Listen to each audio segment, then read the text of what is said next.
guys, thanks for watching. This is Generation Young Leaders, and today we have a very special guest, Mr. Arthur Adamski, and we are going to be talking briefly about goals and visualization. And Generation Y is known through surveys and research that they are able to take a vision, follow it through, and complete tasks to get what they want. So we have a live example here.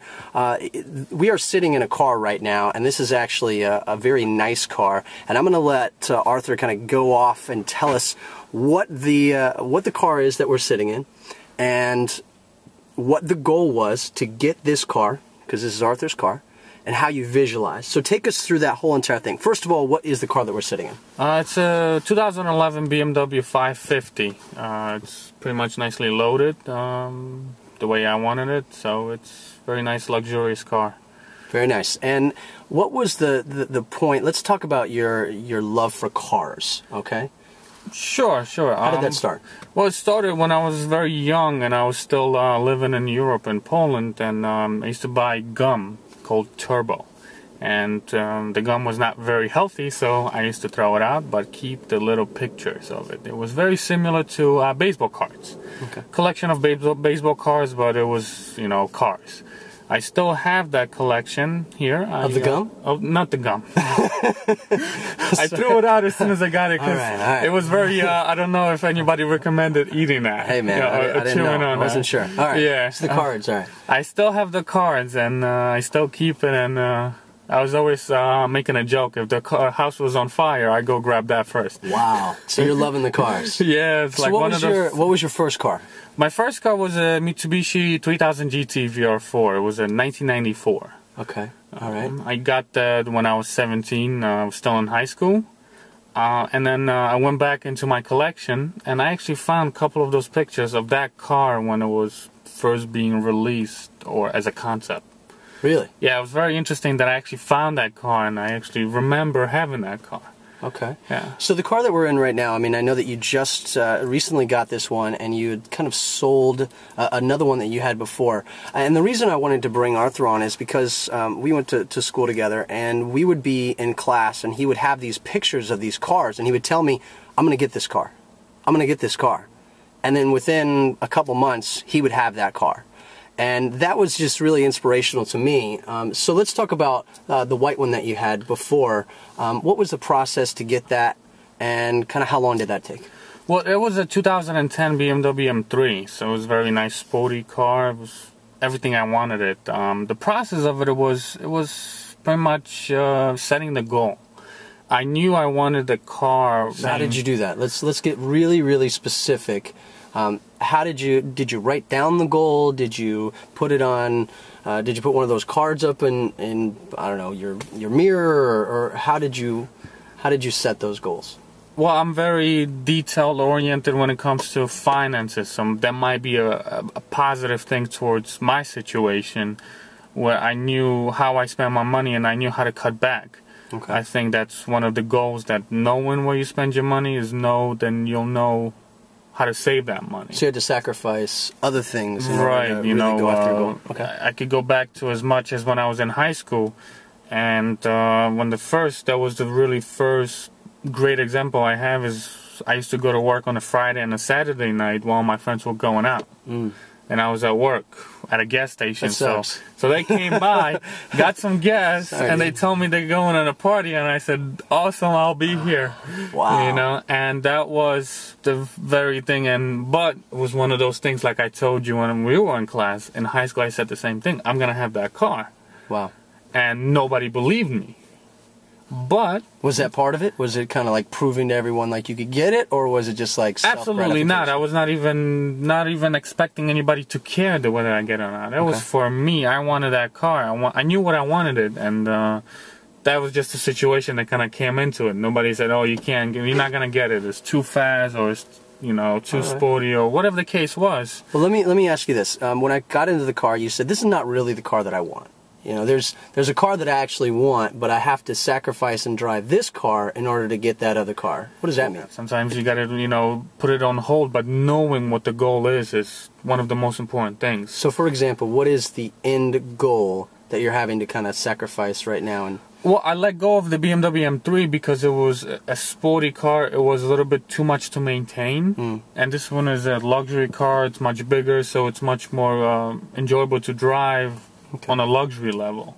So I had to let go of that car to put it on a hold. The ultimate goal is to one day, you know, have my own garage and customly build a Toyota Supra. And right now you're putting steps in place in order to kind of get to that. Another reason I wanted to have Arthur on is because he is a master at promoting events, and what that turns into, he's a real leader of other people. You can kind of tell when you get to know him. He has a way of interacting with people. As a leader of other people, first of all, how did you get involved in promoting these events? From the very beginning. I started a small group on Facebook. With that small group, I did a couple of promotional events. We went paintball, we went to Six Flags, and we went to a water park. After that, it turned into somebody asked me to do night events for them. You know, somebody asked me to help them out doing nightclubs and running parties, promoting parties. From that, to speed it up a little bit, another, which is my partner now, came into me with a much bigger... So now you have, so you have several different things going on at the same time. Yes. So, and you're a partner in one of these, I guess, event planning companies. How does that work? Yeah, it's it's actually, you know, I became the owner of the website of the company, and then try to build it up to expand it more. But how do you get, here's what I want people to actually get something. How do you get these people to these events? I mean, everybody's got a Facebook group and it's saturated. In the beginning, it's very hard because nobody wants to go. Okay. But you got to keep doing it, and you got to do what almost people want to do. It's like, okay, I wanted to go paintballing, but not everybody's going to go with you the first time. So you got to do, I did it 3-4 times, and then I started to get a bigger group. Okay. So you just got to keep going and, you know, don't accept failure just because something doesn't work out the first time. Well, let's talk about leadership real quick. One of the qualities of leadership that we know is being able to influence other people. Obviously, interacting on several different levels with events and promoting and et cetera, you're dealing with people constantly. What do you find is a key, or what do you use to influence other people? Getting them interested.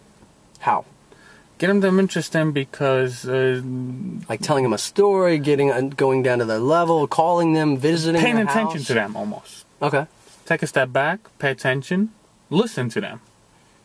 Ask them what they want to do. What would, you know, ask them how is their day going, just as simple as that. And sometimes they'll go into, hey, what are your hobbies? And then figure out, and then when I ask the person, especially at the parties, it's very challenging for me too, because it's talking to 20 people and trying to remember everybody's name. You know, it took me 2 semesters to remember Dwight's name, but you know, that's nice. Besides the K's, you know, that's good. But okay, you know, so you're taking a personal interest. You got to, yes, that is the main thing that I found out is go into personal. Don't make yourself as. So don't blast everybody. I don't come off as the promoter. I come off as just another guy that helps organize the event. Okay. So that's the way. And then listen to them. And then when you do find out something, take the risk of doing something. Okay. That's the biggest thing, is that when you have a goal, take the risk. All right, don't minimize the risks.